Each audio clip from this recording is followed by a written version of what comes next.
Hi, this is Arnie Arnesen, and this is the Tuesday edition of The Attitude with Arnie Arnesen and producers Dave Scott and Stephanie Collins. You know the drill. We're continuing to record on a delightful Monday morning. A little cold, but hey, it's winter.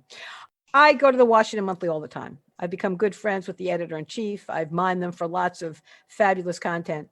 And I saw an interesting article at the Monthly. It was entitled, Critical Race Query.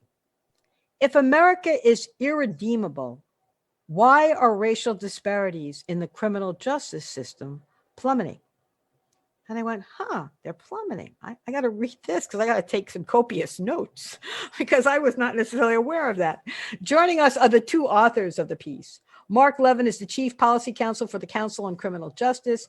He began his work with the Texas Public Policy Foundation's Criminal Justice Program in 2005 and 2010 and developed the concept of the Right on Crime Initiative. We're also joined by his fellow co-author, Khalil Cumberbatch. He is the Director of Strategic Partnerships at the Council, is a nationally recognized, formerly incarcerated advocate for criminal justice and deportation policy reform. He previously served as Chief Strategist at New Yorkers United for Justice as an Associate Vice President of Policy at the Fortune Society. He was pardoned by New York Governor Andrew Cuomo in 2014 and earned his master's degree in social work from CUNY. I want to welcome both of you to the program. It is both an honor and a privilege to have you. And I guess I want to start with this. And that is, and Marc, I'll start with you. And that is, you said, if America is irredeemable, why are racial disparities in the criminal justice system plummeting? Who said America is irredeemable? The fact that I read that title and I'm like, wait a minute. You know, I may say that we have problems. I'm worried about democracy. I understand that there is a continuing pattern and practice of racism in this country. And we know that. I guess the idea that at the very beginning is that we're irredeemable. If we're irredeemable, I have no hope and I won't want to interview you. But if we have a chance to repair, that's been the whole raison d'etre for why I've been practicing politics. It's not because of irredeemability. It's because I think that we can actually pursue a better agenda and actually accomplish it. Absolutely. Well, yeah. And of course, that was written by the editors, obviously. And you have to, it's hard to encapsulate a 2,000-word article. But yeah, we certainly, obviously, we don't think it's irredeemable. And I don't think actually most law professors who, I guess some have said they're proponents of critical race theory, I don't actually think that's what they're saying. I do think sometimes at least the perception of it, and maybe in some places the reality can be that it's a bit deterministic. And what's interesting is obviously both in our personal context and as a nation, and when it comes to race relations, having hope is really important in believing that you can change the fate. You can't change the history, and it's really important that we learn a real history, both the good and the bad. But what we have seen in the criminal justice system is racial disparities decline. So, for example, on drug sentencing, from Black men being 15 times more likely to be in prison for drugs to 5 times more likely, which is still, of course, outrageous. But I think that, obviously, when we look at a lot of different problems, whether it's this or climate change, where, it's getting this amount hotter every year, it's important to let people know that, while we still have a long way to go, the efforts have not been in vain. We have seen disparities, for example, in the juvenile justice system in terms of the number, how much more overrepresented, for example, African Americans are than whites. It's declined substantially, although it's still very pronounced. So Khalil, let me just say something. I don't think it's declined because we actually are doing it for a racial reason. I think one of the reasons it's declined is because of money. Because we don't want to, piss away so many billions and billions of dollars on prison. And if we don't want to spend all that money on prison, then we got to figure out how to make sure that not a lot of people go into prison. And by doing that, then guess what? If Blacks have been overrepresented in the prison system and we're shrinking the prison system, then it looks like we're addressing racial disparities. If we're wondering why they're 5 times more likely to go to jail than perhaps a white person, maybe it's because we've decriminalized what we criminalized, which was called, marijuana, and I mean, I love it. I love the story of Massachusetts. So Massachusetts had a referendum on decriminalizing marijuana.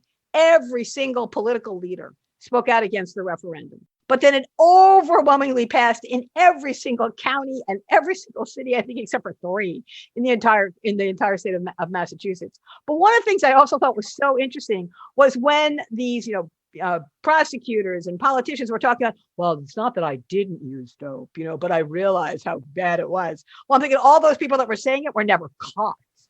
Why? Because they were white, and because they were privileged, and because they went to some like Ivy League college and they were smoking their dope. They weren't smoking their dope on the corner. They weren't a person of color. They weren't whatever. And so, of course, when you actually look at people, they realize this is crazy. Let's decriminalize it, whether you're white, black, or whatever. So as we're looking at your article, and I'm seeing this significant decline, as you point out, Khalil, in racial disparities, it wasn't driven by race. It was driven by something else. And I think as a consequence of what was driven by the money or the decriminalization, who ultimately benefited more happened to be people of color, because they were the ones that were more likely to get slapped with, a criminal suit and ending up in jail. And so in a phenomenal way, they have benefited, but they were not the target of the benefit. Mm-hmm. They weren't concerned about the racial inequality. They were more concerned about, how do I let my kids smoke dope and not have to worry about anything, and, be able to sort of still go to school and get a scholarship. And it turned out that what was universally good turned out to significantly benefit people of color. Amen, Arnie. I mean, you basically laid out every single talking point that I could give. I mean, you're right. Unfortunately, I would agree that we are looking at a decline in racial disparities that is a symptom of this need as a country to reevaluate the way that we spend money on prisons. Right. And some of that is driven by the pandemic, and states are cash strapped and other systems are cash strapped, and really taking a deep dive on how much wasteful spending they're actually using. But I would say that also tied to that is the kind of national awareness of mass incarceration over the last 8 or 9 or 10 years, that more and more people, the average Joe and Jane, so to speak, have learned more about our criminal justice system and how we use it really as a tool to basically solve social ills that should be addressed outside of prisons and jails. And we've also come to learn of people who are absolutely innocent being found guilty, people serving extremely long sentences for something now, as you said, in the case of marijuana, is considered legal. And in some states, people are still serving what is the equivalent of life sentences for marijuana. And so, yes, it is a kind of smorgasbord of all of that. But in the end, what we would hope is that we do see policymakers and we do see elected officials who are driving change because of things like racial disparities and because of the carnage that we know the criminal justice system, particularly long-term incarceration, can do on a person, on their family, on their community. So, Marc, the greatest achievement of the 2020 election, other than the election of the 2 senators from Georgia, was what happened in Florida. When Florida decided by referendum that got over 60% of the vote in the same state that elected Donald Trump, allowed ex-felons the right to the franchise, restored the right to the franchise. If anything is a poster child for what Khalil just said, it's like, what? In Florida that voted for Donald Trump, that's got DeSantis as its governor, and yet 60% plus, I don't know, maybe 4 people, but they voted to actually reinstate the franchise to ex-felons. I think that is a real testament to what Khalil was just saying, Marc, which is we are so aware, hey, wait a minute, they served their time. They're back in society. If you want to make sure that people feel like they're part of the fabric of society, then you need to make sure that they get to do what? They get to exercise the franchise, because we see that as an important part of participation and civic responsibility. And over 60% of Floridians did that. I am mind blown by that. But I think that in a lot of ways, we got to sort of build on what happened in Florida and replicate what happened in Florida, because it isn't just restoring the franchise to felons. It's starting to ask the question, so why were they sent there in the first place? And I think that that's a really important question. And yet, I'm a little bit nervous, because as we see the assault on democracy and the assault on critical race theory and the assault on divisive concepts, whatever it is, or making people feel uncomfortable because we only care about white people, I'm hoping that all the sort of success that you point out in your article at the Washington Monthly doesn't start getting eroded again.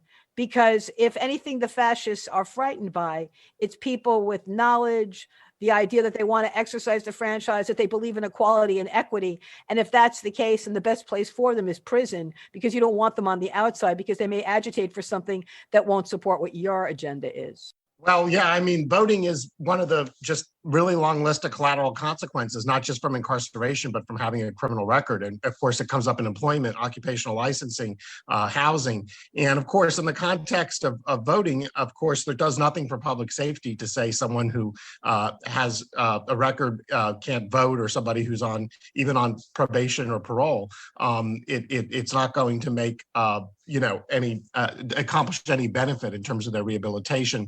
And of course, voting should be based on citizenship. And I think really what you see here is the connection between race and, for example, incarceration. We mentioned in our piece, many prisons in Louisiana and Texas were actually on plantations where slaves were kept.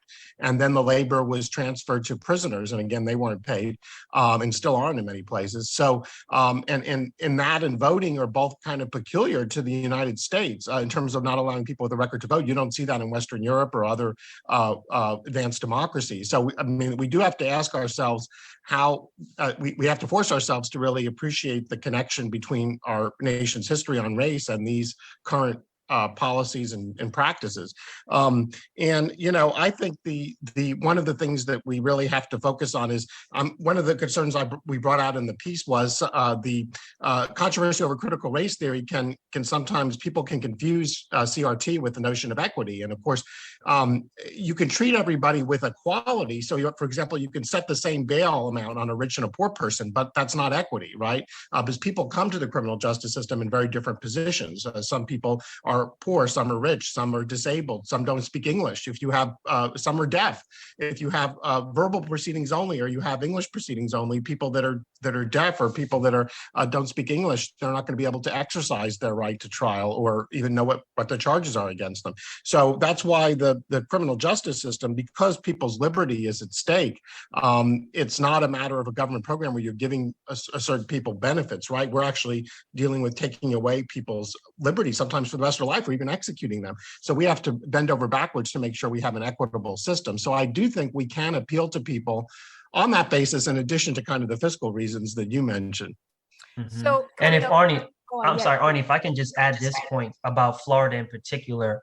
And yes, I mean, I think that referendum set a precedent. It also built off of some precedents that were happening in other states.